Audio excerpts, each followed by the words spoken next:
ಎಲ್ಲರಿಗೂ ನಮಸ್ಕಾರ. ಗುರುದೀಕ್ಷಾ ಅಕಾಡೆಮಿ ಪ್ರಸ್ತುತಪಡಿಸುವ ದ ಹಿಂದೂ ಕನ್ನಡ ವಿಶ್ಲೇಷಣೆ ಕಾರ್ಯಕ್ರಮಕ್ಕೆ ತಮಗೆಲ್ಲ ಸ್ವಾಗತ. ಈ ಒಂದು ವಿಡಿಯೋದಲ್ಲಿ ನಾವು ಈ ದಿನದ ಪ್ರಮುಖ ದಿನಪತ್ರಿಕೆಗಳಲ್ಲಿ ಬಂದಿರುವಂತಹ ಕೆಲವು ಆರ್ಟಿಕಲ್ಸ್ಗಳನ್ನು ನೋಡ್ತೀವಿ. ಆ್ಯಂಡ್ ವಿತ್ ರೆಸ್ಪೆಕ್ಟ್ ಟು ನಮ್ಮ exam point of view important ಆಗಿರುವಂತಹ ಆರ್ಟಿಕಲ್ಸ್ನ ಮಾತ್ರ ನಾವು ನೋಡ್ತಾ ಇದ್ದೀವಿ. ಸೊ ಈಗ ಮೊದಲ ಆರ್ಟಿಕಲ್ನ ನೋಡೋಣ. ಗವರ್ಮೆಂಟ್ ಅಪೋಸಿಷನ್ಸ್ ಪಾರ್ ಇನ್ ಲೋಕಸಭಾ ಓವರ್ ವಂದೇ ಮಾತರಂ. ಈಗ ಏನು ಚಳಿಗಾಲದ ಅಧಿವೇಶನ ನಡೀತಾ ಇದೆ ಪಾರ್ಲಿಮೆಂಟಲ್ಲಿ, ಅಲ್ಲಿ ವಂದೇ ಮಾತರಂ ನಮ್ಮ ಒಂದು ರಾಷ್ಟ್ರೀಯ ಗೀತೆ ಅಂತ ನಾವೇನು ಕರಿತೀವಿ, ಇದರ ಕುರಿತಾಗಿ ಕೆಲವು ರಾಜಕೀಯವಾಗಿ ವಾಗ್ವಾದ ನಡೆದಿದೆ ಅನ್ನುವಂಥದ್ರ ಕುರಿತಾಗಿ ನಾವು ಇಲ್ಲಿ ತಿಳ್ಕೊತಾ ಇದ್ದೀವಿ. ಸೊ ಎಕ್ಸಾಮ್ ಪಾಯಿಂಟ್ ಆಫ್ ವ್ಯೂಲಿ ಏನು ಇಂಪಾರ್ಟೆಂಟ್ ಆಗುತ್ತೆ ಅಂದರೆ, entirely with respect to prelims ನಮಗೆ ಈ ಒಂದು ಟಾಪಿಕ್ ಇಂಪಾರ್ಟೆಂಟ್ ಆಗುತ್ತೆ.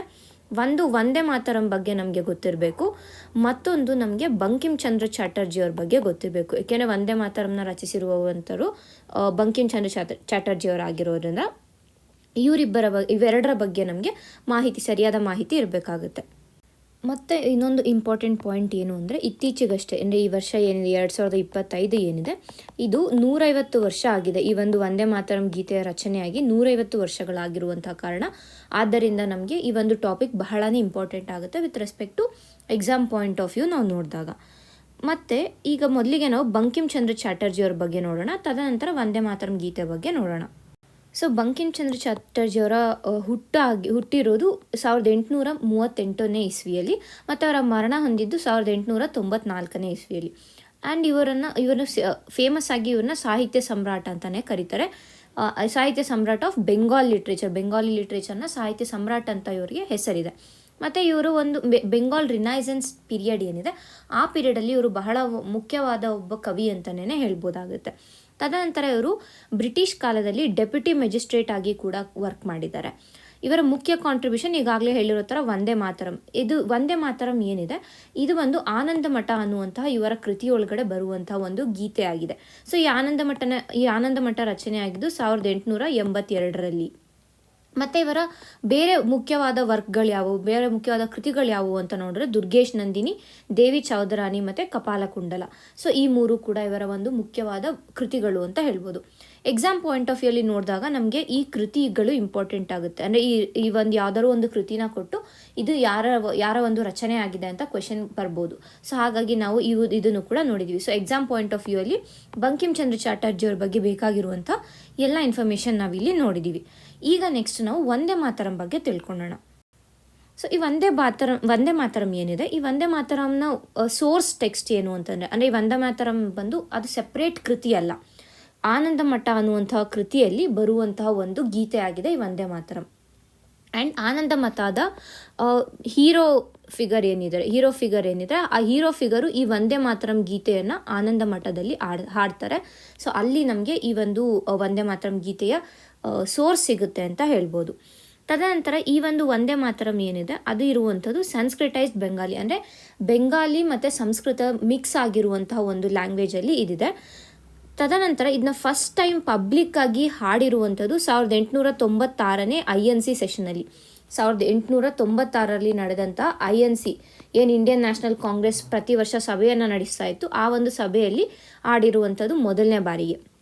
ಯಾರು ಹಾಡಿದ್ದು ಮೊದಲನೇ ಬಾರಿಗೆ ಅಂದರೆ ರವೀಂದ್ರನಾಥ್ ಟ್ಯಾಗೂರ್ ಅವರು ಹಾಡಿರೋವಂಥದ್ದು. ಆ್ಯಂಡ್ ಇದನ್ನು ನಾನು ಹೇಳಿದೆ, ಇದರ ಒರಿಜಿನಲ್ ಲ್ಯಾಂಗ್ವೇಜ್ ಬಂದರೂ ಸಂಸ್ಕೃತ ಮತ್ತು ಬೆಂಗಾಲಿ ಮಿಕ್ಸ್ಡ್ ಇರುವಂಥದ್ದು. ಅದನ್ನು ಇಂಗ್ಲೀಷ್ಗೆ ಟ್ರಾನ್ಸ್ಲೇಟ್ ಮಾಡಿರೋದು ಅರಬಿಂದೋ ಘೋಷ್ ಅವರು ಇದನ್ನ ಇಂಗ್ಲೀಷ್ಗೆ ಟ್ರಾನ್ಸ್ಲೇಟ್ ಮಾಡಿದ್ದಾರೆ. ತದನಂತರ ಇದಕ್ಕೆ ನ್ಯಾಷನಲ್ ಸ್ಟೇಟಸ್ ಯಾವಾಗ ಬಂತು ಅಂದರೆ, ನ್ಯಾಷನಲ್ ಸಾಂಗ್ ಅಂತ ಯಾವಾಗ ಡಿಕ್ಲೇರ್ ಮಾಡಿದ್ದು ಅಂತಂದರೆ 24 ಜಾನ್ವರಿ 1950. ಈ ಒಂದು ಡೇಟ್ ಕೂಡ ಇಂಪಾರ್ಟೆಂಟ್ ಆಗುತ್ತೆ. ಏಕೆಂದರೆ ಈ ಹಿಂದಿನ ಕ್ವೆಶನ್ ಪೇಪರ್ಸನ್ನು ನಾವು ನೋಡಿದ್ರೆ ಕ್ರೊನಾಲಾಜಿಕಲ್ ಆರ್ಡರ್ ರಿಲೇಟೆಡ್ ಕ್ವೆಶನ್ಸನ್ನು ಕೇಳಿದಾಗ ಈ ರೀತಿಯಾದ ಕ್ವೆಶನ್ಸ್ ಅಂದರೆ ಈ ಡೇಟ್ಸ್ ಏನಿದೆ ಇದು ಇಂಪಾರ್ಟೆಂಟ್ ಆಗುತ್ತೆ ನಮಗೆ. ಸೊ ನ್ಯಾಷನಲ್ ಸ್ಟೇಟಸ್ ಬಂದಿರುವಂಥದ್ದು ಅಂದರೆ ವಂದೇ ಮಾತರಂನ ರಾಷ್ಟ್ರೀಯ ಗೀತೆಯಾಗಿ ನಾವು ಅಡಾಪ್ಟ್ ಮಾಡ್ಕೊಂಡಿದ್ದು 24 ಜನವರಿ 1950. ತದನಂತರ ಏನು ಅಂತಂದರೆ, ಅಫಿಷಿಯಲ್ ಆಗಿ ಯಾವುದು ರಾಷ್ಟ್ರೀಯ ಗೀತೆನೇ ಬರೀ ಫಸ್ಟ್ 2 ಸ್ಟಾನ್ಸಾಗಳನ್ನು ಮಾತ್ರ ನಾವು ರಾಷ್ಟ್ರೀಯ ಹಾಡು ಅಂತ ರೆಕಗ್ನೈಸ್ ಮಾಡಿರುವಂಥದ್ದು, ಅದು ಕೂಡ ನಮಗೆ ಇಂಪಾರ್ಟೆಂಟ್ ಆಗುತ್ತೆ. ಇದು ಅಫಿಷಿಯಲ್ ರೆಕಗ್ನೈಸೇಷನ್ ಸಿಕ್ಕಿರೋದು ಬರೀ 2 ಸ್ಟಾನ್ಸಾಗಳಿಗೆ ಮಾತ್ರ. ತದನಂತರ ಇದಕ್ಕೆ ಮ್ಯೂಸಿಕ್ ಕಂಪೋಸಿಷನ್ ಯಾರು ಅಂದರೆ ಪಾಪ್ಯುಲರ್ ಟ್ಯೂನ್ ಯಾರು ಕೊಟ್ಟಿರೋದು ಅಂದರೆ ರಾಮಕೃಷ್ಣ ಕತವ್ಕರ್ ಅಂತ ಯಾರಿದ್ದಾರೆ ಇವ್ರು ಕೊಟ್ಟಿರುವಂಥದ್ದು. ಮತ್ತು ಇದು ಯಾವ ವಂದೇ ಮಾತರಂ ಮೂಮೆಂಟ್ ಏನು ನಡೀತು 1905ರಲ್ಲಿ ಸ್ವದೇಶಿ ಮೂಮೆಂಟ್ ಟೈಮಲ್ಲಿ ಅಲ್ಲೇನೇ ವಂದೇ ಮಾತರಂ ಮೂಮೆಂಟ್ ಆ ಒಂದು ಟೈಮಲ್ಲಿ ಈ ಗೀತೆ ಏನಂತೀವಿ ಪಾಪ್ಯುಲರೈಸ್ ಆಯಿತು ಅಂತ ಹೇಳ್ಬೋದು. ಮತ್ತೊಂದು ಇಂಪಾರ್ಟೆಂಟ್ ಇನ್ಫಾರ್ಮೇಷನ್ ಏನು ಅಂತಂದರೆ, ಇದು ಕಾನ್ಸ್ಟಿಟ್ಯೂಷನಲ್ಲಿ ಯಾವುದೇ ರೀತಿಯಾದ ಒಂದು ಮೆನ್ಷನನ್ನು ಕಾಣೋದಿಲ್ಲ. ಅಂದರೆ ವಂದೇ ಮಾತರಂ ಬಗ್ಗೆ ಕಾನ್ಸ್ಟಿಟ್ಯೂಷನಲ್ಲಿ ಯಾವುದೇ ರೀತಿಯ ಮಾತನ್ನು ಆಡಿಲ್ಲ. But still government has recognised it as our national song ಅಂತ ಇದನ್ನ ನಾವು ರೆಕಗ್ನೈಸ್ ಮಾಡಿದ್ದೀವಿ. ಬಟ್ ಕಾನ್ಸ್ಟಿಟ್ಯೂಷನಲ್ಲಿ ಯಾವುದೇ ರೀತಿಯಾದ ಒಂದು ಉಲ್ಲೇಖನ ಕಾಣೋದಿಲ್ಲ ನಾವು. ಸೊ ಇಷ್ಟು ನಮಗೆ with respect to Vande Mataram ಗೊತ್ತಿರಬೇಕಾಗಿರುವಂಥ information. ಈಗ ಮುಂದಿನ ಆರ್ಟಿಕಲ್ ನೋಡೋಣ. Government mulls ways to tackle revenue mobilisation challenges. So ಏನು ಕರ್ನಾಟಕ ಒಂದು ಭಾರಿ ಆದಾಯ ಸಂಗ್ರಹದ ಸಮಸ್ಯೆಗಳನ್ನು ಅನುಭವಿಸ್ತಾ ಇದೆ, ಸೊ ಅದನ್ನು ಆ ಒಂದು ಪರಿಸ್ಥಿತಿಯನ್ನು ಯಾವ ರೀತಿಯಾಗಿ ನಿಭಾಯಿಸಬೇಕು ಅನ್ನೋದರ ಕುರಿತಾಗಿ ಕೆಲವು ಕ್ರಮಗಳನ್ನು ಪರಿಶೀಲಿಸ್ತಾ ಇದೆ. ಸೊ ಅದರ ಕುರಿತಾಗಿ ಇಲ್ಲಿ ಮಾತಾಡ್ತಾ ಇದ್ದಾರೆ. ಯಾಕೆ ಈ ಒಂದು ಆದಾಯ ತೆರಿಗೆ ಅಥವಾ ಆದಾಯದ ಒಂದು ಸಂಗ್ರಹ ಏನಿದೆ ಅದರಲ್ಲಿ ಕರ್ನಾಟಕ ಈ ರೀತಿಯಾದ ಒಂದು ಕಷ್ಟಗಳನ್ನು ಅನುಭವಿಸ್ತಾ ಇದೆ ಅಂತಂದರೆ, ಮೊದಲಿಗೆ GST ದರಗಳೇನಿದೆ, GST ದರನ ಅಕ್ಟೋಬರಲ್ಲಿ ರಿವೈಸ್ ಮಾಡಿದರು. ಸೊ ಆ ರಿವಿಷನ್ ಆದ ನಂತರ ಏನಾಗಿದೆ ಅಂತಂದರೆ, ಕರ್ನಾಟಕಕ್ಕೆ ಸುಮಾರು 15,000 ಕೋಟಿಯಷ್ಟು ನಷ್ಟ ಆಗಿದೆ. ಸೊ ಅಕ್ಟೋಬರಿಂದ ಇಲ್ಲಿವರೆಗೂ ನಾವು ಚೆಕ್ ಮಾಡಿದ್ರೆ ಸುಮಾರು 15,000 ಕೋಟಿಯಷ್ಟು ಆದಾಯ ನಷ್ಟ ಎದುರಿಸಬೇಕಾಗಿರುವಂಥ ಕಾರಣ ಈ ವರ್ಷ ಏನಾಗ್ತಾ ಇದೆ, 12% ಆದಾಯ ವೃದ್ಧಿ ಆಗುತ್ತೆ ಅಂತ ನಿರೀಕ್ಷಿಸಿದ್ರು ಕೂಡ ಕೇವಲ ಈ ಒಂದು ಸೆಪ್ಟೆಂಬರ್ ಟು ನವಂಬರ್ ಪೀರಿಯಡ್ ಏನಿದೆ ಇದರಲ್ಲಿ ಕೇವಲ 3% ಅಷ್ಟು ಮಾತ್ರನೇ ಅಭಿವೃದ್ಧಿಯನ್ನು ನಾವು ಕಾಣಲಾಗಿದೆ. ಸೊ 12% ಅಂತ ಹೇಳಿದರೂ ಕೂಡ ಸ್ಟಿಲ್ ಬರೀ 3% ಅಷ್ಟೇ ನಾವು ನೋಡಿರುವಂಥದ್ದು. ಸೊ ಇದರಿಂದ ಏನಾಗುತ್ತೆ ಅಂತಂದರೆ, ನಮ್ಮ ಒಂದು ಆದಾಯ ಸಂಗ್ರಹ ಏನಿದೆ ಇದರಲ್ಲಿ ಕಷ್ಟವನ್ನು ಅನುಭವಿಸ್ಬೇಕಾಗುತ್ತೆ. ಸೊ ಆ ಒಂದು ಕಷ್ಟವನ್ನು ಬಗೆಹರಿಸಲು ಅಥವಾ ಆ ನಷ್ಟವನ್ನು ನಾವು ಹೇಗೆ ಭರ್ತಿ ಮಾಡ್ಬೋದು ಅಂತ ನೋಡೋದಕ್ಕೆ ಕರ್ನಾಟಕ ಸರ್ಕಾರ ಹಲವಾರು ಸ್ಟೆಪ್ಸ್ಗಳನ್ನು ತಗೊಳ್ಳೋದಕ್ಕೆ ನಿರ್ಧರಿಸ್ತದೆ. ಆ್ಯಂಡ್ ಆಲ್ಸೋ ಈಗಾಗಲೇ ಹೇಳಿದೆ ನಾನು, ಇಲ್ಲಿ ಜಿ ಎಸ್ ಟಿ ರೇಟ್ಸ್ಗಳು ರಿವೈಸ್ ಆಯಿತು. ಅದರಿಂದ 15,000 ಕೋಟಿಯಷ್ಟು ನಷ್ಟವನ್ನು ಕರ್ನಾಟಕ ಸರ್ಕಾರ ಅನುಭವಿಸ್ಬೇಕಾಗ್ತಾ ಇದೆ ಅಂತ. ಈ ಒಂದು 15,000ದಲ್ಲಿ ಸುಮಾರು 6ರಿಂದ 7,000 ಕೋಟಿಯಷ್ಟು ಏನಿದೆ ಇದು because of GST ರ್ಯಾಷನಲೈಸೇಷನಿಂದ GST rationalise ಮಾಡಿರುವಂಥದ್ದು. ಇನ್ನು ಮಿಕ್ಕಿರೋ 9,000 ಕೋಟಿ ಏನಿದೆ, ಈ 9,000 ಕೋಟಿಯಷ್ಟು ಏನಿದೆ ಸೆಂಟರು ಇತ್ತೀಚೆಗಷ್ಟೇ ಸೆಸ್ಸನ್ನು ಇಂಪೋಸ್ ಮಾಡಬೇಕು ಆನ್ ಟೊಬ್ಯಾಕೋ ಮತ್ತು ಬೇರೆ ಪ್ರಾಡಕ್ಟ್ಸ್ ಏನಿದೆ, ಟೊಬ್ಯಾಕೊ ಮತ್ತು ಪಾನ್ ಮಸಾಲ ಪ್ರಾಡಕ್ಟ್ಸ್ ಮೇಲೆ ಸೆಸ್ಸನ್ನು ಏನು ನಾವು ಹಾಕ್ತೀವಿ ಅಂತ ಇತ್ತೀಚೆಗಷ್ಟೇ ಪಾರ್ಲಿಮೆಂಟಲ್ಲಿ ನಿರ್ಧಾರ ಆಗಿದೆ. ಸೊ ಅದರಿಂದ ಕೂಡ ಸುಮಾರು 9,000 ಕೋಟಿಯಷ್ಟು ಕರ್ನಾಟಕಕ್ಕೆ ನಷ್ಟ ಆಗುತ್ತೆ. ಸೊ ಓವರಾಲ್ ಆಗಿ ನೋಡಿದಾಗ 15,000 ಕೋಟಿಯಷ್ಟು ಕರ್ನಾಟಕಕ್ಕೆ ನಷ್ಟ ಆಗ್ತದೆ ಅಂತ ನಾವು ತಿಳ್ಕೊಬೇಕಾಗುತ್ತೆ. ಸೊ ಇದಕ್ಕೆ ಪಾಸಿಬಲ್ ಸೊಲ್ಯೂಷನ್ಸ್ ಏನು ಅಂತ ನಾವು ನೋಡೋಕೆ ಹೋದರೆ, ಸೊ ಇಷ್ಟು ಇವಾಗ 15,000 crores ಅಂತಂದರೆ it is a huge amount. ಅದರಿಂದ ನಮ್ಮ ಒಂದು ಏನು ರಾಜ್ಯದ ವೆಲ್ಫೇರ್ ಸ್ಕೀಮ್ಸ್ ಇರ್ಬೋದು, ಬೇರೆ ರೀತಿಯಾದ ಏನೇ ಸರ್ಕಾರವನ್ನು ನಡೆಸಬೇಕು ಅಂತಂದರೆ ಅದು ಕೂಡ ಎಲ್ಲ ಇಲ್ಲಿ ಪ್ರಾಬ್ಲಮ್ ಆಗುತ್ತೆ. ಸೊ ಗವರ್ನಮೆಂಟ್ ಏನು ಮಾಡ್ತಾ ಇದೆ, ಏನೇನು ಕ್ರಮಗಳನ್ನು ಪರಿಗಣಿಸ್ತಾ ಇದೆ ಸೊಲ್ಯೂಷನ್ ಆಗಿ ಅಂತ ನಾವು ನೋಡಿದ್ರೆ, ಮೊದಲನೇಗೆ ಬಂದು ಈ ಸರ್ಕಾರಿ ಜಾಗಗಳೇನಿರ್ತವೆ ಅದನ್ನ ಮಾನಿಟೈಸ್ ಮಾಡೋದಕ್ಕೆ ಟ್ರೈ ಮಾಡ್ತಾ ಇದೆ ಅಂತ. ಸೊ ಏನು ಮಾನಿಟೈಸೇಷನ್ ಆಫ್ ಗವರ್ಮೆಂಟ್ ಲ್ಯಾಂಡ್ ಅಂತಂದರೆ ಈಗ ಗವರ್ಮೆಂಟ್ ಸರ್ಕಾರಿ ಜಾಗಗಳೇನಿದೆ ಅದನ್ನು ಲೀಸ್ಗೆ ಕೊಡುವಂಥದ್ದು, ಇಲ್ಲ ಅಂತಂದರೆ ಅದನ್ನ ಮಾರುವಂಥದ್ದು, ಈ ರೀತಿಯಾಗಿ ಅಂದರೆ ಒಟ್ಟಿನಲ್ಲಿ ಗವರ್ಮೆಂಟ್ ಲ್ಯಾಂಡ್ ಏನಿದೆ ಆ ಲ್ಯಾಂಡನ್ನು ಐಡಲ್ ಆಗಿ ಇರೋಕ್ಕೆ ಬಿಡ್ದಿರ, ಅದರಿಂದ ಏನು ಆದಾಯ ಬರ್ತಾ ಇಲ್ಲ ಅಂತಂದರೆ ಅದನ್ನು ಆದಾಯ ಬರೋ ರೀತಿಯಾಗಿ ಕನ್ವರ್ಟ್ ಮಾಡೋದನ್ನು ಮಾನಿಟೈಸೇಷನ್ ಅಂತ ಕರಿತೀವಿ. ಸೊ ಆ ಒಂದು ಗವರ್ಮೆಂಟ್ ಲ್ಯಾಂಡನ್ನು ಮಾನಿಟೈಸ್ ಮಾಡೋದಕ್ಕೆ ಟ್ರೈ ಮಾಡ್ತಾ ಇದ್ದಾರೆ. ಒಂದು ಎರಡನೇದಾಗಿ ಏನು ಅಂತಂದರೆ streamlining the beneficiaries of guarantee schemes. ಈ ಗ್ಯಾರಂಟಿ ಸ್ಕೀಮ್ಸ್ಗಳೇನಿದೆ ಅಂದರೆ ಈಗ ಶಕ್ತಿ ಸ್ಕೀಮ್ ಇರ್ಬೋದು, ಇಲ್ಲ ಯುವ ನಿಧಿ ಸ್ಕೀಮ್ ಇರ್ಬೋದು, ಈ ರೀತಿಯಾದ ಏನು ಸ್ಕೀಮ್ಗಳಿದೆ ಈ ಸ್ಕೀಮ್ಗಳಲ್ಲಿ ಇರುವಂತಹ ಬೆನಿಫಿಷರೀಸ್ ಏನಿದ್ದಾರೆ, ಫಲಾನುಭವಿಗಳೇನಿದ್ದಾರೆ ಅವರ ಒಂದು ಇದನ್ನು ಸ್ಟ್ರೀಮ್ಲೈನ್ ಮಾಡೋದು. ಅಂದರೆ ಕರೆಕ್ಟಾಗಿ ಯಾರು ಆ ಒಂದು ಸ್ಕೀಮ್ಗೆ ಎಲಿಜಿಬಲ್ ಇದ್ದಾರೆ ಅವ್ರನ್ನ ಮಾತ್ರ ಇಟ್ಕೊಂಡು ಈ ಡೂಪ್ಲಿಕೇಟ್ ಆಗಿರುವಂಥದ್ದು ಇಲ್ಲ ಏನು ಮಾಲ್ ಪ್ರಾಕ್ಟೀಸಿಂದ ಬೆನಿಫಿಷರೀಸ್ ಏನಾದ್ರು ಇನ್ಕ್ಲೂಡ್ ಆಗಿದ್ರೆ ಅವ್ರನ್ನ ತೆಗೆಯುವಂಥದ್ದು. So that is streamlining of beneficiaries of government schemes ಏನಿದೆ ಗ್ಯಾರಂಟಿ ಸ್ಕೀಮ್ಸ್ ಏನಿದೆ ಅದನ್ನು. ತದನಂತರ ಏನು ಅಂತಂದರೆ ಈ ಏನು ಓಲ್ಡ್ ಸ್ಕೀಮ್ಸ್ಗಳಿರ್ತವೆ, ಈ ಹಳೆ ಸ್ಕೀಮ್ಸ್ಗಳು ಈಗ ಅದು ಸದ್ಯಕ್ಕೆ ವರ್ಕ್ ಆಗಲ್ಲ ಅನ್ನುವಂಥ ಸ್ಕೀಮ್ಸ್ಗಳೇನಿರ್ತವೆ ಆ ಸ್ಕೀಮ್ಸ್ಗಳನ್ನು ರದ್ದು ಮಾಡುವಂಥದ್ದು. ಓಲ್ಡ್ ಸ್ಕೀಮ್ಸ್ಗಳನ್ನು ರದ್ದು ಮಾಡಿದ್ರೆ ಸೊ ಅವಾಗ ಏನಾಗುತ್ತೆ, ಈ ಸ್ಕೀಮ್ಸ್ಗೆ ಹೋಗ್ತಾ ಇರುವಂಥ ಹಣವನ್ನು ನಾವು ಏನು ಬೇರೆ ನೆಸೆಸಿಟಿ ಅಂದರೆ ಬೇರೆ ಏನು ಇಂಪಾರ್ಟೆಂಟ್ ಇರುತ್ತೆ ಅಂತಹ ಒಂದು ಸ್ಕೀಮ್ಗಳಿಗೆ ನಾವು ಆ ಹಣವನ್ನು ಯೂಸ್ ಮಾಡ್ಕೋಬೋದು ಅಂತ. ತದನಂತರ ಏನು ಅಂತಂದರೆ ಈ ಏನು ಹ್ಯೂಮನ್ ರಿಸೋರ್ಸ್ಗೆ ಎಕ್ಸ್ಟ್ರಾ ಖರ್ಚೇನು ಮಾಡ್ತಾ ಇದ್ದೀವಿ, ಆ ಎಕ್ಸ್ಟ್ರಾ ಖರ್ಚು ಅಥವಾ ಏನು ಹ್ಯೂಮನ್ ರಿಸೋರ್ಸ್ ಮೇಲೆ ಆಗ್ತಾ ಇರುವಂಥ ಖರ್ಚೇನಿದೆ ಆ ಒಂದು ಎಕ್ಸ್ಪೆಂಡಿಚರನ್ನು ಕಡಿಮೆ ಮಾಡುವಂಥದ್ದು. ತದನಂತರ ಏನು ಅಂದರೆ ಈ ಲಿಕ್ಕರ್ ಲೈಸೆನ್ಸ್, ಈ ಮದ್ಯಪಾನ ಏನಿದೆ ಮದ್ಯದ ಲೈಸೆನ್ಸ್ಗಳು ಏನಿರ್ತವೆ, ಈ ಲಿಕ್ಕರ್ ಲೈಸೆನ್ಸನ್ನು ಆಕ್ಷನ್ ಮಾಡುವಂಥದ್ದು, ಹರಾಜು ಹಾಕುವಂಥದ್ದು, ಅದನ್ನು ಕೂಡ ಮಾಡಿದ್ರೆ ಇದರಿಂದ ಏನಾಗುತ್ತೆ, ಲಿಕ್ಕರ್ ಲೈಸೆನ್ಸ್ಗೆ ಬಹಳ ಬೇಡಿಕೆ ಇರುವಂತಹ ಕಾರಣ ಹೆಚ್ಚಿನ ಜನರು ಆಕ್ಷನಲ್ಲಿ ಪಾಲ್ಗೊಳ್ತಾರೆ. ಸೊ ಇದರಿಂದ ಏನಾಗುತ್ತೆ, ಸರ್ಕಾರಕ್ಕೂ ಕೂಡ ಒಂದು ಅಡಿಷ್ನಲ್ ಇನ್ಕಮ್ ಬರುತ್ತೆ ಅನ್ನೋದನ್ನು ನಾವು ಇಲ್ಲಿ ಯೋಚಿಸಬೇಕಾಗುತ್ತೆ. ಸೊ ಇದಿಷ್ಟು ಸೊಲ್ಯೂಷನ್ಸನ್ನು ಸದ್ಯಕ್ಕೆ ಕರ್ನಾಟಕ ಗೌರ್ಮೆಂಟಿಂದ ಪರಿಗಣಿಸ್ತಾ ಇದೆ ಅಷ್ಟೇ. ಇನ್ನು ಇದನ್ನೆಲ್ಲ ಏನು ಇಂಪ್ಲಿಮೆಂಟ್ ಮಾಡಿಲ್ಲ, ಜಸ್ಟ್ ಅದನ್ನ ಪರಿಗಣಿಸ್ತಾ ಇದೆ ಅಷ್ಟೇ ಅಂತ. ಸೊ ಇದನ್ನು ಪರಿಗಣಿಸ್ತಾ ಇದ್ದಾರೆ, ಓಕೆ. ಬಟ್ ಇದರಿಂದ ಆಗುವಂಥ ರಿಸ್ಕ್ ಅಥವಾ ಚಾಲೆಂಜಸ್ ಏನು ಅಂತ ನಾವು ನೋಡಿದ್ರೆ, ಮೊದಲಿಗೆ ಏನಾಗುತ್ತೆ ಅಂತಂದರೆ ಈ ಲ್ಯಾಂಡ್ ಮಾನಿಟೈಸೇಷನ್ ಅಂತ ಹೇಳಿದ್ವಿ, ಅಂದರೆ ಏನು ಸರ್ಕಾರ ಜಮೀನು ಏನಿದೆ ಅದರ ಕುರಿತು ಅದನ್ನು ಮಾನಿಟೈಸ್ ಮಾಡುವಂಥದ್ದು. ಬಟ್ ಇಲ್ಲಿ ಪ್ರಾಬ್ಲಮ್ ಏನಾಗುತ್ತೆ ಅಂದರೆ, ಸರ್ಕಾರದ ಜಮೀನು ಅಂತ ಅಂದಿದ ತಕ್ಷಣ ಅಲ್ಲಿ ನಾವು ಅಂದರೆ ಸರ್ಕಾರ ಏನು ಎಕ್ಸ್ಪೆಕ್ಟ್ ಮಾಡಿರುತ್ತೆ ಅಷ್ಟು ಔಟ್ಕಮ್ ಬರದೇ ಇರ್ಬೋದು, ಅಂದರೆ ಅಷ್ಟು ಹಣ ಅದರಿಂದ ಸಿಗದೇ ಇರಬಹುದು. ಸೊ ಮೊದಲಿಗೆ ಎಕ್ಸ್ಪೆಕ್ಟೆಡ್ ವ್ಯಾಲ್ಯೂ ಏನಿರುತ್ತೆ ಅದರಿಂದ ಆ ಎಕ್ಸ್ಪೆಕ್ಟೆಡ್ ವ್ಯಾಲ್ಯೂ ಸಿಗದೇ ಇರುವಂಥದ್ದು. ಎರಡನೇದಾಗಿ ಏನು ಅಂತಂದರೆ ಈ ಲಿಕ್ಕರ್ ಲೈಸೆನ್ಸ್ ಏನು ಹೇಳಿದ್ವಿ, ಈ ಮದ್ಯದ ಲೈಸೆನ್ಸ್ಗಳು ಏನಿದೆ ಆ ಲೈಸೆನ್ಸನ್ನು ಆಕ್ಷನ್ ಮಾಡೋದು ಅಂತ ಹೇಳಿದ್ರು. ಬಟ್ ಈ ಆಕ್ಷನಿಂಗ್ ಪ್ರಾಸೆಸ್ ಏನಿದೆ ಇಲ್ಲಿ ಕರಪ್ಷನ್ ಆಗುವಂತಹ ಎಲ್ಲ ಚಾನ್ಸಸ್ಗಳು ಹೆಚ್ಚಿದೆ.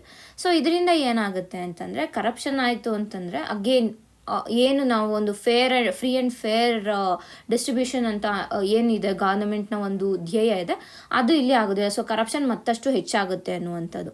ತದನಂತರ ಏನು ಅಂತಂದರೆ ಈ ಎಕ್ಸೈಸ್ ಸೆಕ್ಟರ್ ಏನಿದೆ ಇದು liquor license comes under excise sector. So ಈ ಎಕ್ಸೈಸ್ ಸೆಕ್ಟರ್ನ ನಾವು ಹೆಚ್ಚಿನದಾಗಿ ಕಾನ್ಸಂಟ್ರೇಟ್ ಮಾಡ್ತಾಯಿದ್ರೆ ಅದರಿಂದ ನಮಗೆ ಬೇಕಾಗಿರುವಂಥ ರೆವೆನ್ಯೂ ಸಿಗೋದಿಲ್ಲ ಅನ್ನೋದು ಕೂಡ ನಮಗೆ ಗೊತ್ತಿರಬೇಕು. These 3 are somewhat feasible solutions. ಏನು ಈ ಗ್ಯಾರಂಟಿ ಸ್ಕೀಮ್ಸಲ್ಲಿ ಇರುವಂಥ ಬೆನಿಫಿಷಿಯರ್ಸನ್ನು ಸ್ಟ್ರೀಮ್ಲೈನ್ ಮಾಡೋದಿರ್ಬೋದು, ಇಲ್ಲ ಓಲ್ಡ್ ಸ್ಕೀಮ್ಸನ್ನು ನಿಲ್ಲಿಸೋದಿರ್ಬೋದು, ಇಲ್ಲ ಹ್ಯೂಮನ್ ರಿಸೋರ್ಸ್ ಮೇಲೆ ಮಾಡ್ತಾ ಇರುವಂತಹ ವೆಚ್ಚ ಏನಿದೆ, ಖರ್ಚು ಏನಿದೆ ಅದನ್ನು ಸ್ವಲ್ಪ ಕಡಿಮೆ ಮಾಡೋದು. So these are all feasible, ಸ್ವಲ್ಪ ಅಟ್ಲೀಸ್ಟ್ ಮಾಡುವಂಥದ್ದು. ಬಟ್ ಈ ಗೌರ್ಮೆಂಟ್ ಲ್ಯಾಂಡ್ ಮಾನಿಟೈಸೇಷನ್ ಮತ್ತು ಲಿಕ್ಕರ್ ಆಕ್ಷನ್ ಏನಿದೆ, ಲಿಕ್ಕರ್ ಲೈಸೆನ್ಸ್ ಆಕ್ಷನ್ ಏನಿದೆ, ಇದೆರಡು ಸ್ವಲ್ಪ ಪ್ರಾಬ್ಲಮನ್ನು ತಂದು ಕೊಡಬಹುದು. ಅಂದರೆ ಏನು ಗೌರ್ಮೆಂಟ್ಗೆ ಇರುವಂಥ ಪ್ರಾಬ್ಲಮ್ ಜೊತೆಗೆ ಮತ್ತಷ್ಟು ಪ್ರಾಬ್ಲಮ್ಸನ್ನು ತರ್ಬೋದು ಅನ್ನೋದು ನಾವು ಇಲ್ಲಿ ಪರಿಗಣಿಸಬೇಕಾಗುತ್ತೆ ಅನ್ನೋದು ನಮಗೆ ಗೊತ್ತಿರಬೇಕು. So that is risks and challenges ಅಲ್ಲಿ ಬರುತ್ತೆ. ಆ್ಯಂಡ್ ಈ ಒಂದು ಏನು ರೆವೆನ್ಯೂ ಇದು ನಡೀತಾ ಇದೆ, ಈ ಒಂದು ರೆವೆನ್ಯೂ ಇಶ್ಯೂ ಏನು ನಡೀತಾ ಇದೆ, ಈ ಇಶ್ಯೂ ಇವಾಗ ಆಲ್ರೆಡಿ ಕರ್ನಾಟಕ ಏನು ಮಾಡ್ತಿದೆ, ಹಲವಾರು ಇನ್ಫ್ರಾಸ್ಟ್ರಕ್ಚರ್ ಪ್ರಾಜೆಕ್ಟ್ಸ್ ಮೇಲೆ ಇನ್ವೆಸ್ಟ್ ಮಾಡೋದಕ್ಕೆ ಏನದು ರೆಡಿ ಆಗಿದೆ. ಫಾರ್ ಎಕ್ಸಾಂಪಲ್ ಈಗ ಅಪ್ಪರ್ ಕೃಷ್ಣ ಪ್ರಾಜೆಕ್ಟ್ ಇರ್ಬೋದು, ಇದು ಒಂದೇನೇ ಸುಮಾರು 75,000 ಕೋಟಿಯಷ್ಟು ಇದು ತಗೊಳುತ್ತೆ, ಖರ್ಚಿದೆ ಇದಕ್ಕೇನೆ. ಸೊ ಇಂಥ ಒಂದು ಟೈಮಲ್ಲಿ ಈ ರೀತಿಯಾದ ಒಂದು ಡೆಫಿಸಿಟ್ಗಳು ಆಯಿತು, ಒಂದು ಆದಾಯದಲ್ಲಿ ಇಳಿಕೆ ಆಯಿತು ಅಂತಂದರೆ it affects over all Karnataka's economy, infrastructure ಇರ್ಬೋದು, ಎಕಾನಮಿ ಇರ್ಬೋದು, ಓವರ್ ಆಲ್ ಕರ್ನಾಟಕದ ಒಂದು ಡೆವಲಪ್ಮೆಂಟೇ ಇಲ್ಲಿ ಅಫೆಕ್ಟ್ ಆಗುತ್ತೆ ಅನ್ನೋದು ನಮಗೆ ಗೊತ್ತಿರಬೇಕು. ಸೊ ಇದಿಷ್ಟು ವಿತ್ ರೆಸ್ಪೆಕ್ಟ್ ಟು ಮೇನ್ಸ್ ನಾವು ನೋಡಿದ್ದೀವಿ. ಈ ಒಂದು ಸೊಲ್ಯೂಷನ್ಸ್ ಏನಿದೆ ಇದನ್ನು ನಾವು ಎಲ್ಲಿ ಯೂಸ್ ಮಾಡ್ಬೋದು ಅಂದರೆ ಮೇನ್ಸ್ ಆನ್ಸರ್ ರೈಟಿಂಗ್ಗಳಲ್ಲಿ ಇದನ್ನ ನಾವು ಸಜೆಸ್ಟ್ ಮಾಡ್ಬೋದು, ಸಜೆಷನ್ಸ್ ಅಥವಾ ವೇ ಫಾರ್ವರ್ಡಲ್ಲಿ ಇದನ್ನ ನಾವು ಕೊಡ್ಬೋದಾಗುತ್ತೆ. And at the same time ಆ ರಿಸ್ಕ್ಸನ್ನು ಕೂಡ ನಾವು ಅನಲೈಸ್ ಮಾಡಬೇಕು. ಇನ್ನು ವಿತ್ ರೆಸ್ಪೆಕ್ಟ್ ಟು ಪ್ರಿಲಿಮ್ಸ್ ನಾವು ನೋಡೋಕೋದ್ರೆ ಇಲ್ಲಿ ನಾವು GST ಬಗ್ಗೆ ಮಾತಾಡಿರುವಂಥ ಕಾರಣ GST ಬಗ್ಗೆ ಗೊತ್ತಿರಬೇಕು, GST ಕೌನ್ಸಿಲ್ ಬಗ್ಗೆ ಗೊತ್ತಿರಬೇಕು, ಅದರ ಚೇರ್ಪರ್ಸನ್ ಯಾರು, ರೆವೆನ್ಯೂ ಶೇರಿಂಗ್ ಮಾಡೆಲ್ ಏನು, ಇದೆಲ್ಲ ಕೂಡ ನಮಗೆ ಗೊತ್ತಿರಬೇಕಾಗುತ್ತೆ. ಸೊ GST ಕೌನ್ಸಿಲ್ ಬಂದು it is a constitutional body ಅಲ್ವಾ. ಯಾವ ಆರ್ಟಿಕಲ್ ಅಂಡರಲ್ಲಿ ಬರುತ್ತೆ, ಆರ್ಟಿಕಲ್ 279A ಅಂಡರಲ್ಲಿ ಬರುತ್ತೆ. ಇಟ್ ಈಸ್ ಅ ಕಾನ್ಸ್ಟಿಟ್ಯೂಷನಲ್, ಸಂವಿಧಾನಿಕವಾದ ಒಂದು ಸಂಸ್ಥೆ ಆಗಿದೆ. ಸೊ ಆರ್ಟಿಕಲ್ 279A ಅಂಡರಲ್ಲಿ GST ಕೌನ್ಸಿಲನ್ನು ಎಸ್ಟಾಬ್ಲಿಷ್ ಮಾಡಿರುವಂಥದ್ದು. ಆ್ಯಂಡ್ ಈ GST ಕೌನ್ಸಿಲ್ನ ಚೇರ್ಪರ್ಸನ್ ಯಾರು, ಕೇಂದ್ರ ಸರ್ಕಾರದಲ್ಲಿ ಇರುವಂತಹ ಹಣಕಾಸು ಸಚಿವರು ಏನಿರ್ತಾರೆ, ಫಿನಾನ್ಸ್ ಮಿನಿಸ್ಟರ್ ಬಂದು ಅದರ ಚೇರ್ಮನ್ ಆಗಿರ್ತಾರೆ. ಸೊ ಇನ್ನು ಮಿಕ್ಕಿರೋ ಒಂದು ಇನ್ಫಾರ್ಮೇಷನ್ ಏನಿದೆ GST ಬಗ್ಗೆ, ಅಂದರೆ ಅದರ ವೋಟಿಂಗ್ ಪರ್ಸೆಂಟೇಜ್ ಇರ್ಬೋದು, ಅದರ ಮೆಂಬರ್ಸ್ ಯಾರು ಅನ್ನೋದು, ಇದೆಲ್ಲ ನಿಮಗೆ ಕಂಪ್ಲೀಟ್ ಇನ್ಫಾರ್ಮೇಷನ್ ಗೊತ್ತಿರಬೇಕು ವಿತ್ ರೆಸ್ಪೆಕ್ಟ್ ಟು GST. ಈಗ ಮುಂದಿನ ಆರ್ಟಿಕಲ್ ನೋಡೋಣ. Shekhawat inaugurates 3-day Hornbill festival in Nagaland. ಇಲ್ಲಿ ನಮಗೆ this article is entirely with respect to prelims ನಮಗೆ ಇಂಪಾರ್ಟೆಂಟ್ ಆಗುತ್ತೆ ಅಷ್ಟೇ. ಪ್ರಿಲಿಮ್ಸಲ್ಲಿ 2 ರೀತಿಯಾಗಿ ಇಂಪಾರ್ಟೆಂಟ್ ಆಗುತ್ತೆ. ಒಂದು ಹಾರ್ನ್ಬಿಲ್ ಫೆಸ್ಟಿವಲ್ ಬಗ್ಗೆನೇ ನಮಗೆ ಗೊತ್ತಿರಬೇಕು, ಎರಡನೇದಾಗಿ ಈ ಹಾರ್ನ್ಬಿಲ್ ಪಕ್ಷಿಗಳೇನಿದೆ ಈ ಪಕ್ಷಿಗಳ ಕುರಿತಾಗಿ ನಮಗೆ ಗೊತ್ತಿರಬೇಕಾಗುತ್ತೆ. ಸೊ ಮೊದಲಿಗೆ ನಾವು ಇಲ್ಲಿ ಹಾರ್ನ್ಬಿಲ್ ಫೆಸ್ಟಿವಲ್ ಬಗ್ಗೆ ನೋಡೋಣ. ಏನು ಈ ಹಾರ್ನ್ಬಿಲ್ ಫೆಸ್ಟಿವಲ್ ಅಂತ ಅಂದರೆ, ಈ ಒಂದು ಫೆಸ್ಟಿವಲ್ ಏನಿದೆ ಇದನ್ನ ನಾರ್ತ್ ಈಸ್ಟರ್ನ್ ಸ್ಟೇಟ್ಸಲ್ಲಿ, ಎಸ್ಪೆಷಲಿ ನಾಗಾಲ್ಯಾಂಡಲ್ಲಿ ಇದನ್ನು ಸೆಲೆಬ್ರೇಟ್ ಮಾಡುವಂಥದ್ದು. ಸೊ ಎಲ್ಲಿ ಸೆಲೆಬ್ರೇಟ್ ಮಾಡ್ತಾರೆ ಹಾರ್ನ್ಬಿಲ್ ಫೆಸ್ಟಿವಲ್ನ, ನಾಗಾಲ್ಯಾಂಡಲ್ಲಿ ಸೆಲೆಬ್ರೇಟ್ ಮಾಡ್ತಾರೆ. ಮೊದಲಿಗೆ. ಆ್ಯಂಡ್ ಈ ವರ್ಷ ನಡೀತಾ ಇರೋದು ಮಾನ್ ಅನ್ನುವಂಥ ಒಂದು ಡಿಸ್ಟ್ರಿಕ್ಟ್, ನಾಗಾಲ್ಯಾಂಡಲ್ಲಿ ಇರುವಂತಹ ಮಾನ್ ಜಿಲ್ಲೆಯಲ್ಲಿ ಈ ಒಂದು ಹಾರ್ನ್ಬಿಲ್ ಫೆಸ್ಟಿವಲ್ ನಡೀತಾ ಇದೆ. ಆ್ಯಂಡ್ ಇದು ಇನ್ನೊಂದು ಕಾರಣಕ್ಕೆ ಇಂಪಾರ್ಟೆಂಟ್ ಆಗುತ್ತೆ. ಯಾಕೆ ಅಂದರೆ ಇಷ್ಟು ವರ್ಷಗಳಲ್ಲಿ ಇದೇ ಮೊದಲ ಬಾರಿಗೆ ಇಲ್ಲಿ ನಡೀತಾ ಇರುವಂಥದ್ದು, ಮಾನ್ ಅನ್ನುವಂಥ ಜಾಗದಲ್ಲಿ ಮೊದಲ ಬಾರಿಗೆ ಈ ಒಂದು ಏನು ಹಾರ್ನ್ಬಿಲ್ ಫೆಸ್ಟಿವಲ್ ಇದೆ ಇದು ನಡೀತಾ ಇದೆ. ತದನಂತರ ಏನು ಗೊತ್ತಿರಬೇಕು ಹಾರ್ನ್ಬಿಲ್ ಫೆಸ್ಟಿವಲ್ ಬಗ್ಗೆ ಅಂದರೆ ಅದನ್ನು ಫೆಸ್ಟಿವಲ್ ಆಫ್ ಫೆಸ್ಟಿವಲ್ಸ್ ಅಂತ ಕೂಡ ನಾವು ಕರಿತೀವಿ. ಸೊ ಇದು ಕೂಡ ನಮಗೆ ಇಂಪಾರ್ಟೆಂಟ್ ಆಗುತ್ತೆ.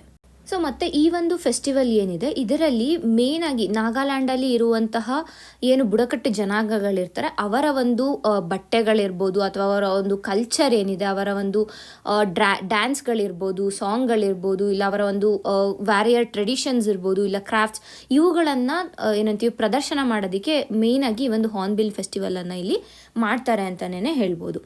ಆ್ಯಂಡ್ ಈ ಮಾನ್ ಎಡಿಷನ್ನ ಒಂದು ಏನು ಹಾರ್ನ್ಬಿಲ್ ಫೆಸ್ಟಿವಲ್ ಇದೆ ಇದು ಮುಖ್ಯವಾಗಿ ಕೊನ್ಯಾಕ್ ಅನ್ನುವಂತಹ ಟ್ರೈಬ್ಸ್ ಏನಿದ್ದಾರೆ ನಾಗಾಲ್ಯಾಂಡಲ್ಲಿ, ಈ ಒಂದು ಮಾನ್ ಪ್ರದೇಶದಲ್ಲಿ ಇರುವಂಥ ಕೊನ್ಯಾಕ್ ಟ್ರೈಬ್ಸ್ಗಳ ಮೇಲೆ ಹೆಚ್ಚಿನದಾಗಿ ಗಮನವನ್ನು ಹರಿಸುತ್ತೆ. ಸೊ ಇಷ್ಟು ದಿನ ಏನಾಗ್ತಾ ಇತ್ತು ಅಂದರೆ ಯೂಶಲಾಗಿ ಕಿಸಾಮ ಅನ್ನುವಂಥ ಟ್ರೈಬ್ ಮೇಲೆ ಕಾನ್ಸಂಟ್ರೇಟ್ ಮಾಡ್ತಾಯಿದ್ರು. ಬಟ್ ಇದೇ ಮೊದಲ ಬಾರಿಗೆ ಈ ಕೊನ್ಯಾಕ್ ಟ್ರೈಬ್ಗಳ ಬಗ್ಗೆ ಕೂಡ ಇಲ್ಲಿ ಕಾನ್ಸಂಟ್ರೇಟ್ ಮಾಡ್ತಾ ಇದ್ದಾರೆ ಅನ್ನೋದು ನಮಗೆ ಗೊತ್ತಿರಬೇಕು.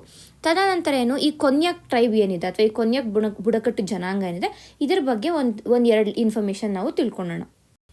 ಇವರನ್ನು ಮುಖ್ಯವಾಗಿ ನಾವು ಐಡೆಂಟಿಫೈ ಮಾಡೋದೇ ಅವರು ಹಾಕುವಂತಹ ಟ್ಯಾಟೂಗಳಿಂದ. ಅಂದರೆ ಅವರು ಮುಖದಿಂದ ಹಿಡಿದು ಅವರ ಮೈ ಮೇಲೆ ಎಲ್ಲನೂ ಈ ಟ್ಯಾಟೂಗಳನ್ನು ಹಾಕಿರ್ತಾರೆ. ಈ ಟ್ಯಾಟೂಗಳೇನಿದೆ ಇದೇ ಅವರ ಒಂದು ಮುಖ್ಯ ಡಿಸ್ಟಿಂಕ್ಷನ್ ಅಂತ ಹೇಳ್ಬೋದು. ಈ ಒಂದು ಟ್ಯಾಟೂಗಳಿಂದನೇ ಆ ಒಂದು ಬುಡಕಟ್ಟು ಜನಾಂಗನ ಐಡೆಂಟಿಫೈ ಮಾಡುವಂಥದ್ದು ಅಂತ ನಾವು ತಿಳ್ಕೊಬೇಕಾಗತ್ತೆ.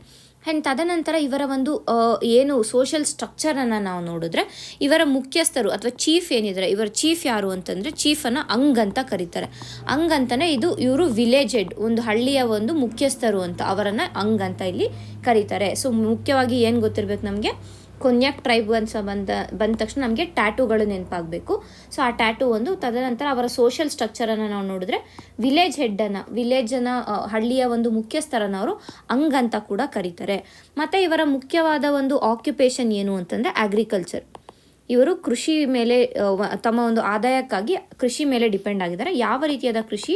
ಜುಮ್ ಕಲ್ಟಿವೇಷನ್ ಅಂತ ಏನು ಕರಿತೀವಿ ನಾವು, ಶಿಫ್ಟಿಂಗ್ ಕಲ್ಟಿವೇಷನ್ ಅಥವಾ ಜುಮ್ ಕಲ್ಟಿವೇಷನ್ ಅಂತ ಏನು ಕರಿತೀವಿ, ಈ ಒಂದು ಕಲ್ಟಿವೇಷನ್ ಮೇಲೆ ಇವರು ಡಿಪೆಂಡ್ ಆಗಿರುವಂಥದ್ದು. ಸೊ ಇಷ್ಟು ಕೊನ್ಯಾಕ್ ಟ್ರೈಬ್ಗಳ ಬಗ್ಗೆ ಬೇಕಾಗಿರುವಂಥ ಇನ್ಫಾರ್ಮೇಷನ್. ಈಗ ನಾವು ಏನೇನು ನೋಡಿದ್ವಿ, ಒಂದು ಹಾರ್ನ್ಬಿಲ್ ಫೆಸ್ಟಿವಲ್ ಬಗ್ಗೆ ನೋಡಿದ್ವಿ, ಯಾವ ಎಡಿಷನ್ನು ಎಲ್ಲಿ ನಡೀತಾ ಇದೆ, ಮೋನ್ ಡಿಸ್ಟ್ರಿಕ್ಟಲ್ಲಿ ಕೊನ್ಯಾಕ್ ಟ್ರೈಬ್ಗಳನ್ನು ಹೈಲೈಟ್ ಮಾಡೋದಕ್ಕೆ ಎಲ್ಲ ನೋಡಿದ್ವಿ. ಈಗ ನಾವು ಹಾರ್ನ್ಬಿಲ್ ಬಗ್ಗೆ ತಿಳ್ಕೊಳ್ಳೋಣ.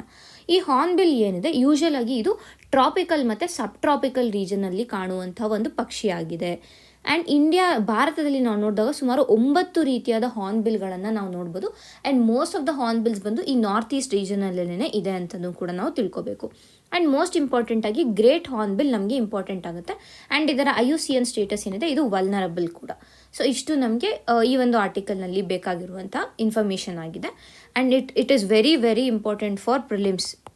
ಏಕೆಂದರೆ ಈ ಹಿಂದಿನ ಪ್ರಶ್ನೆ ಪತ್ರಿಕೆಗಳನ್ನು ನಾವು ನೋಡಿದ್ರೆ ನಾರ್ತ್ ಈಸ್ಟಲ್ಲಿ ನಡೆಯುವಂಥ ಹಲವಾರು ಏನು ಹಬ್ಬಗಳಿರ್ತವೆ, ಈ ಥರ ಫೆಸ್ಟಿವಲ್ಸ್ ಏನಿದ್ದಾವೆ, ಈ ಫೆಸ್ಟಿವಲ್ಸ್ ತುಂಬಾ ಇಂಪಾರ್ಟೆಂಟ್ ಆಗುತ್ತೆ. ಆದ್ದರಿಂದ ನಾವು ಈ ಒಂದು ಆರ್ಟಿಕಲ್ನ ಇವತ್ತು ನೋಡಿದ್ದೀವಿ. ಮುಂದಿನ ಆರ್ಟಿಕಲ್ ನೋಡೋಣ.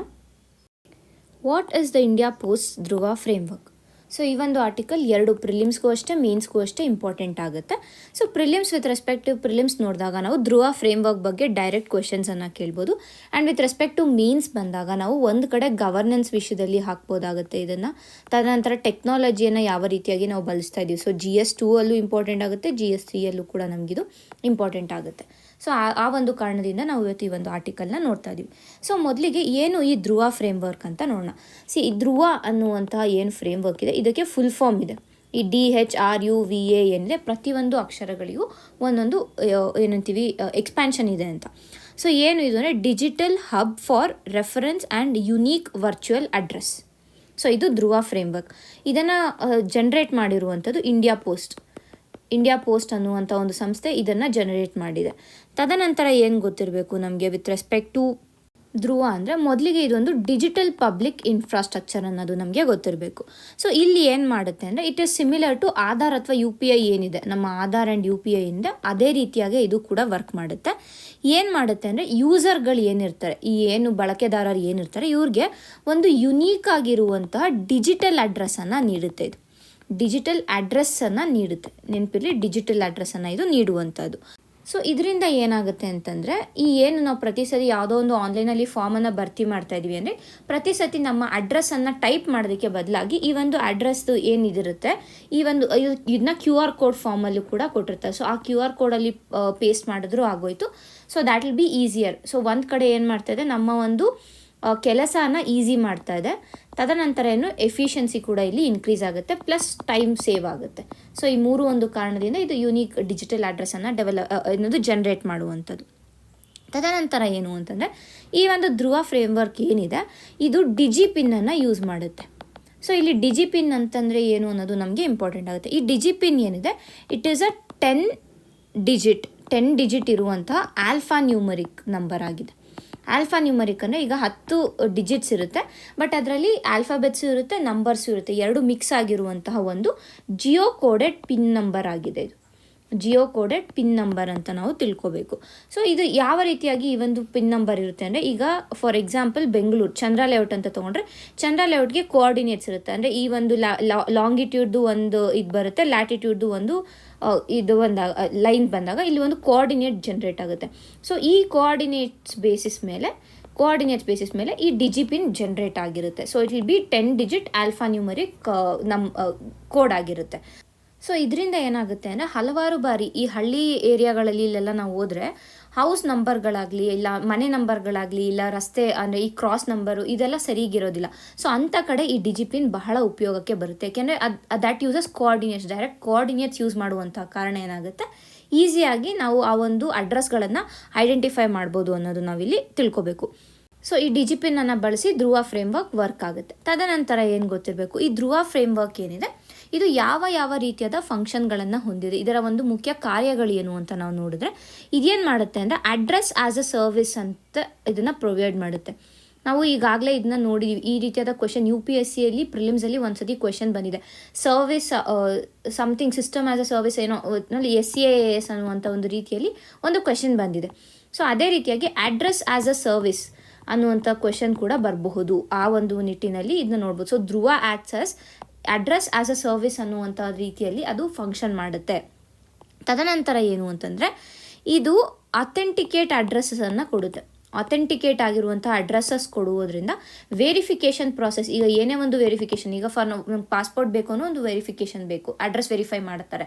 ಸೊ ಅಂಥದಕ್ಕೆಲ್ಲ ಈ ಅಥೆಂಟಿಕೇಟ್ ಆಗಿರುವಂಥ ಅಡ್ರೆಸ್ಸನ್ನು ನೀಡುತ್ತೆ ಅನ್ನೋದು ನಮಗೆ ತಿಳ್ಕೊಂಡಿರಬೇಕು. ನಂತರ ಏನು ಅಂತಂದರೆ, ಈ ಒಂದು ಧ್ರುವ ಫ್ರೇಮ್ವರ್ಕ್ ಏನಿದೆ ಇದು ಈ ಒಂದು ಡೇಟಾ ಆಕ್ಸೆಸ್ಗೆ ಕನ್ಸೆಂಟನ್ನು ಏನು ಕೇಳ್ತೀವಿ, ಕನ್ಸೆಂಟ್ ಫಾರ್ ಆಕ್ಸೆಸ್ ಏನಿದೆ ಇದನ್ನು ಕೂಡ ಎನ್ಶೋರ್ ಮಾಡೋದ್ರಲ್ಲಿ ಈ ಒಂದು ಧ್ರುವ ಫ್ರೇಮ್ವರ್ಕ್ ಹೆಲ್ಪ್ ಮಾಡುತ್ತೆ ಅನ್ನೋದು ನಮಗೆ ತಿಳ್ಕೊಂಡಿರಬೇಕಾಗುತ್ತೆ.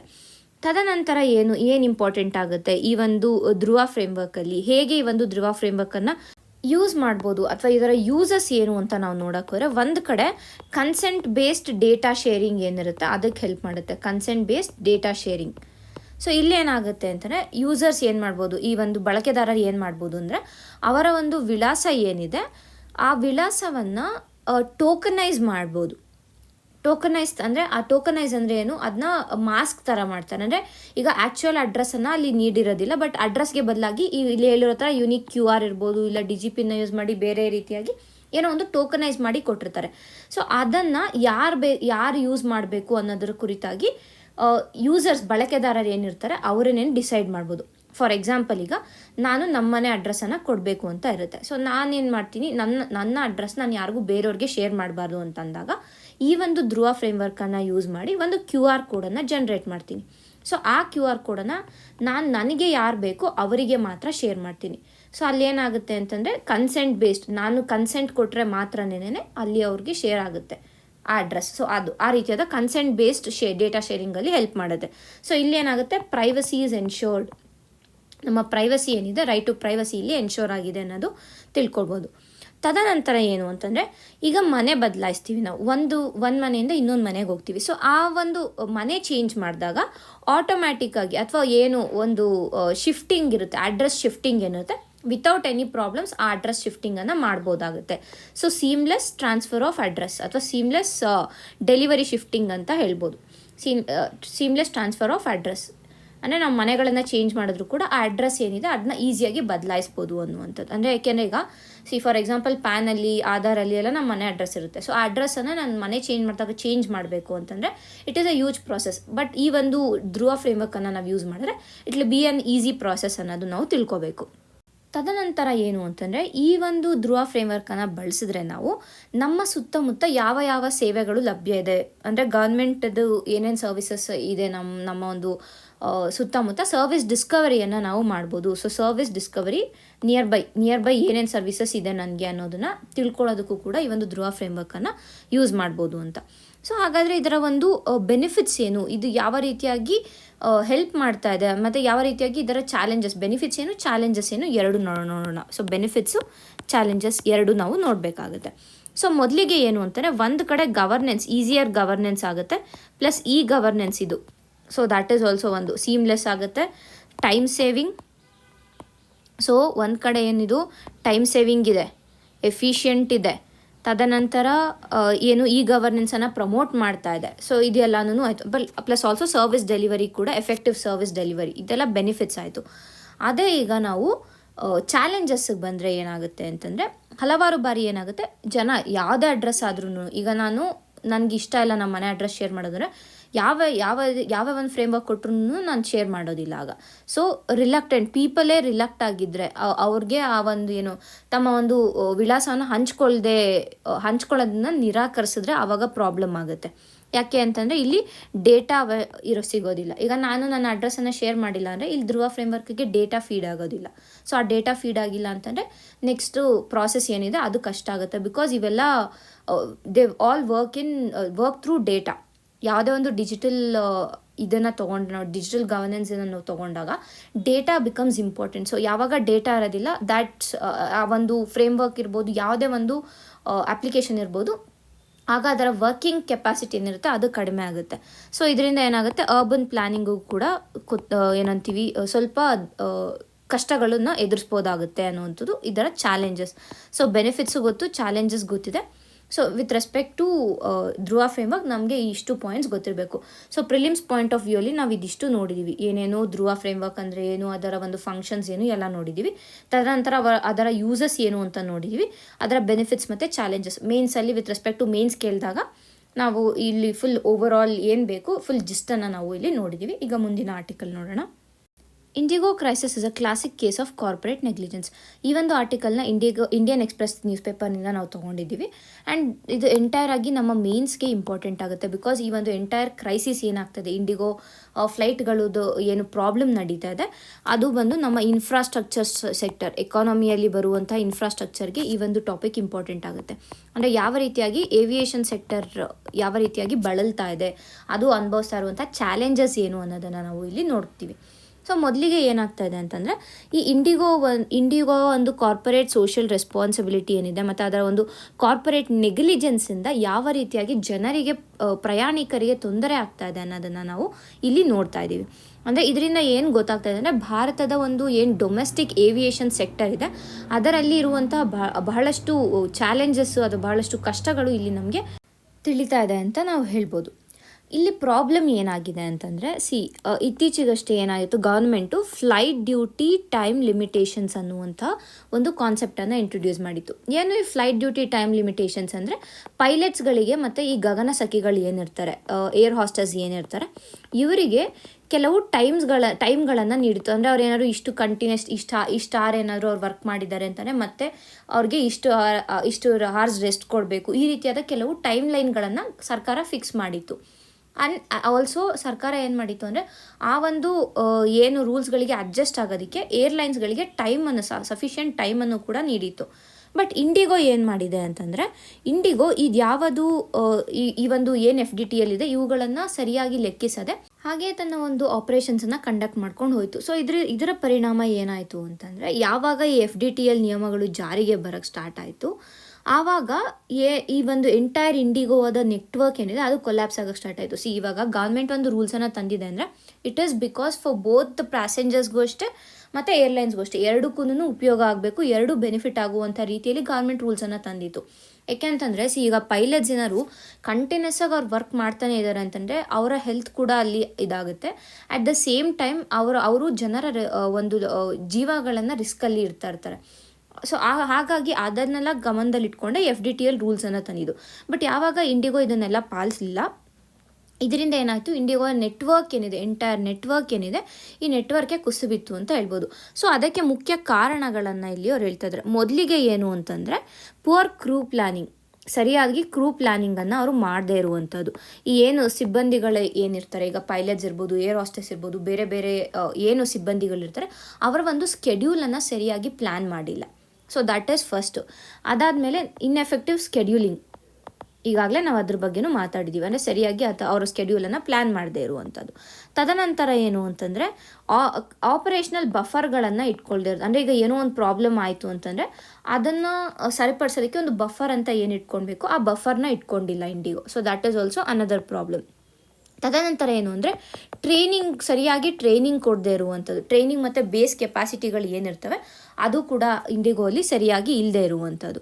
ಇದು ಎಲ್ಲದರ ಜೊತೆಗೆ ವಾಸ್ತವ ಸ್ಥಿತಿಯನ್ನು ಪರಿಗಣಿಸದೆ ಕಂಪ್ಯೂಟರ್ ಸ್ಕೆಡ್ಯೂಲಿಂಗ್ ಕಡೆಗೆ ಹೋಗಿದ್ದು. ಅಂದರೆ ಇಲ್ಲಿ ಏನು ಮಾಡಿದ್ದಾರೆ ಅಂದರೆ ಸ್ಕೆಡ್ಯೂಲಿಂಗನ್ನು ಕಂಪ್ಯೂಟರ್ಗೆ ಬಿಟ್ಟಿರೋರು. ಅಂದರೆ ಏನು ಆಪ್ಟಿಮೈಸೇಷನ್ ಸಾಫ್ಟ್ವೇರನ್ನು ಬಳಸ್ತೀವಿ, ಆ ಸಾಫ್ಟ್ವೇರನ್ನು ಬಳಸಿ ಸ್ಕೆಡ್ಯೂಲಿಂಗನ್ನು ಮಾಡಿದ್ದಾರೆ. ಸೊ ಇದು ಎಲ್ಲದರಿಂದನೂ ಇಂಡಿಗೋ ಏನಾಯಿತು, ಇಂಡಿಗೋ ಫ್ಲೈಟ್ ಸ್ಕೆಡ್ಯೂಲ್ ಏನಾಯಿತು, ಇಟ್ ಆಲ್ ಕೊಲ್ಯಾಪ್ಸ್ಡ್ ಅಂತಲೇ ಹೇಳ್ಬೋದು. ಸೊ ಇದರಿಂದ ಮೇಯ್ನಾಗಿ ಅಫೆಕ್ಟ್ ಆಗಿದ್ದು ಯಾರು, ಪ್ಯಾಸೆಂಜರ್ಸ್ ಅಫೆಕ್ಟ್ ಆಗಿದ್ದು. ಆ್ಯಂಡ್ ಪ್ಯಾಸೆಂಜರ್ಸ್ ಅಫೆಕ್ಟ್ ಆದಮೇಲೆ ಇಂಡಿಗೋ ಯಾವ ರೀತಿಯಾಗಿ ರೆಸ್ಪಾಂಡ್ ಮಾಡಿದೆ ಅಂದರೆ, ಪ್ಯಾಸೆಂಜರ್ಸ್ ಏನು ಮಾಡಿದ್ರು, almost they weighted for hours, even days ಕೂಡ ಎಷ್ಟೊಂದು ಜನ ವೇಟ್ ಮಾಡಿದ್ದಾರೆ. ತದನಂತರ ಏನು ಮೆಡಿಕಲ್ ಎಮರ್ಜೆನ್ಸಿಗಳೇನಿತ್ತು ಅವುಗಳನ್ನು ಮಿಸ್ ಮಾಡ್ಕೊಂಡಿದ್ದಾರೆ ಅವರು. ಮತ್ತು ಜಾಬ್ ಇಂಟರ್ವ್ಯೂಸ್ ಇರ್ಬೋದು, ಎಕ್ಸಾಮ್ಸ್ ಇರ್ಬೋದು, ಅವರ ಒಂದು ಲೈಫ್ನ ಮೈಲ್ ಸ್ಟೋನ್ಸ್ ಏನಿದೆ ಇವನ್ ಎಲ್ಲನೂ ಕೂಡ ಅವ್ರು ಮಿಸ್ ಮಾಡ್ಕೊಂಡಿದ್ದಾರೆ because of this IndiGo issue. But airline ಏನು ಮಾಡಿದೆ ಅಂತಂದರೆ, ಏರ್ಲೈನ್ ಅದರ ಒಂದು ಏನು ಅಕೌಂಟಬಿಲಿಟಿ ಅಥವಾ ಅದರ ಒಂದು ಜವಾಬ್ದಾರಿಯನ್ನು ಸರಿಗೆ ನಿರ್ವಹಿಸಿಲ್ಲ. ಇಷ್ಟೆಲ್ಲ ಪ್ಯಾಸೆಂಜರ್ಸ್ ಕಷ್ಟವನ್ನು ಅನುಭವಿಸಿದ್ದಾರೆ ಅಂದರೆ at least they have to respond empathetically towards them. But ಅದನ್ನು ಏನು ಮಾಡ್ತಾರೆ, ಜಸ್ಟ್ ಒಂದು ಸಿಂಗಲ್ ಲೈನ್ ಮೆಸೇಜಲ್ಲಿ ಏನದು ನಿಮ್ಮ ಒಂದು ರಿಫಂಡ್ ಏನಿದೆ, ರಿಫಂಡನ್ನು ಪ್ರೊಸೆಸ್ ಮಾಡಿದ್ದೀವಿ ಅಷ್ಟೇ ಅಂತ ಅಂದ್ಬಿಟ್ಟು ಒಂದು ಲೈನಲ್ಲಿ ಮೆಸೇಜನ್ನು ಕಳಿಸಿ. So how is this even good ಅನ್ನೋದನ್ನ ಇಲ್ಲಿ ಈ ಒಂದು ಆರ್ಟಿಕಲಲ್ಲಿ ಕ್ವೆಶನ್ ಮಾಡ್ತಾ ಇದ್ದಾರೆ.